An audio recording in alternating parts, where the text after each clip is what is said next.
Hello friends, and welcome to a brand new camera comparison between the iPhone 14 and the iPhone 5. Of course, I know that the iPhone 14 has a much better camera, but it is always interesting to see the improvements made during these last years.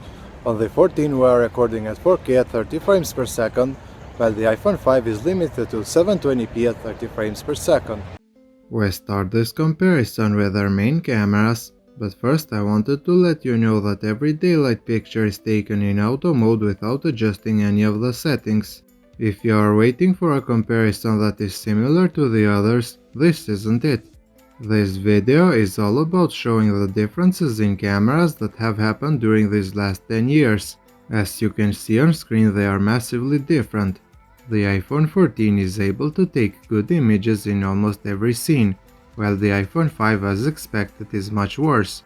When testing their HDR capabilities, the iPhone 5 is just terrible, and it has completely blown the sky. While the iPhone 14 on the other hand did perfectly handle the clouds, the difference in quality is just insane.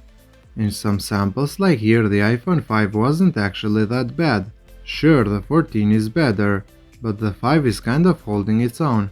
The reason why the iPhone 5 pictures appear closer is because it has a 33mm focal length, while the iPhone 14 26. When taking pictures of landscapes, the iPhone 14 does a good job on the entire image, since it keeps sharp even the edges, while on the iPhone 5 the edges of the pictures are blurry. The iPhone 14 has an additional camera on the back that zooms out at 0.5x. As you can see, the ultra-wide lens on the 14 can capture a lot more in the frame. The iPhone 5 of course lacks this camera.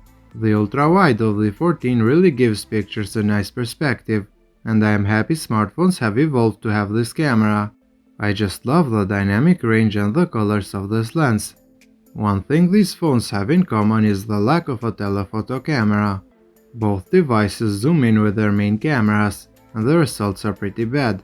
The 14 is sharper, but considering they are 10 years apart, the difference isn't actually that big.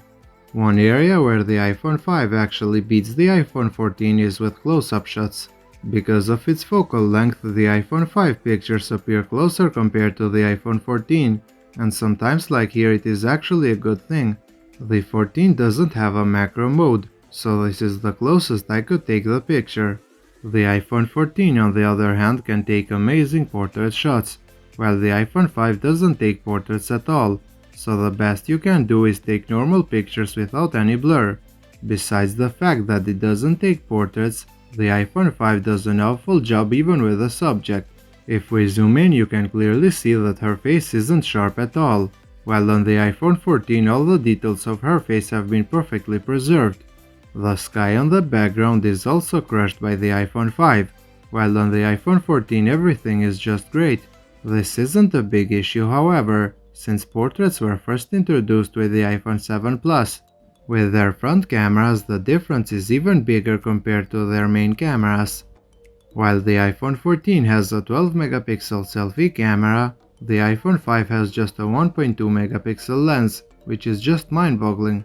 When looking at these samples, there isn't any competition at all.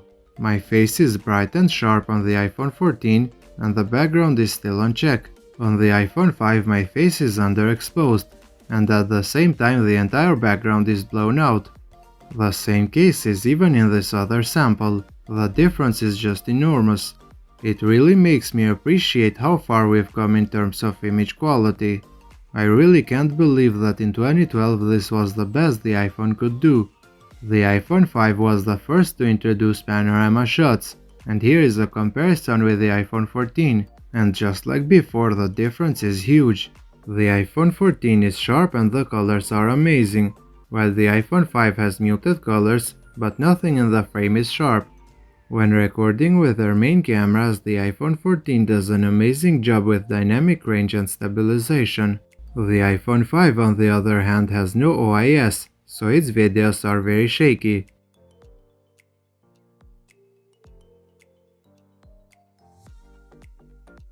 The main camera of the iPhone 14 is wider than the iPhone 5, but when switching to its ultra-wide camera the difference becomes a lot more pronounced. The quality of the ultra-wide camera of the iPhone 14 remains much better than the main camera of the 5.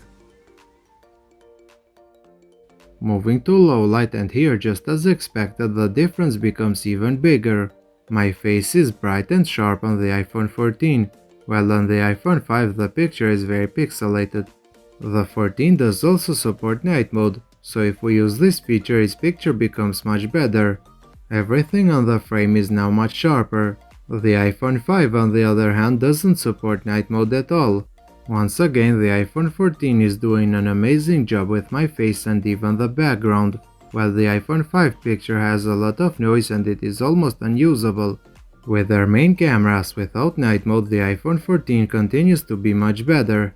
You can see the fence perfectly, and even part of the trees and the grass, while on the iPhone 5 only the fence is visible, and even that is blown out. When using night mode with the iPhone 14, its picture becomes a lot better and sharper, and the difference is now much bigger. I know it kind of isn't fair to activate night mode with the 14, since it is already much better even without this feature. But I wanted to compare their best way of taking pictures, so without night mode the iPhone 14 wouldn't be performing at its full potential, and the night mode gets activated automatically, so this is the standard. While I was looking at these samples, I really couldn't believe that we used to praise the camera of the iPhone 5 back then. I mean, it is just terrible, while the iPhone 14 is almost perfect. This wasn't the case, however, every time, since sometimes even the iPhone 14 didn't take refined pictures. Look here, for example, not even the new iPhone managed to handle the lights. Its picture is still better, but not as good as in some samples before. Overall, when the light sources aren't as distracting, the iPhone 14 does a much better job. It takes very detailed pictures without turning the night into a day. The iPhone 5 on the other hand is just bad. When switching to the ultra-wide camera with the 14, just like before, it captures a lot more in the frame. This is a really handy feature, since you don't have to go back to take the picture. The ultra-wide camera of the iPhone 14 is really one of the best in the industry, and it almost never disappoints. It isn't as good as the main camera, but it is still more than enough for most of the people. The 14 Pro has an even better ultra-wide lens, but that is for another video. So guys, what do you think? Are these differences enough for 10 years of innovation, or did you expect more? Let me know in the comment section below if you ever had an iPhone 5 and how it performed to you. And if you did enjoy this video, a thumbs up would be appreciated. Thank you for watching, and I'll see you in the next one.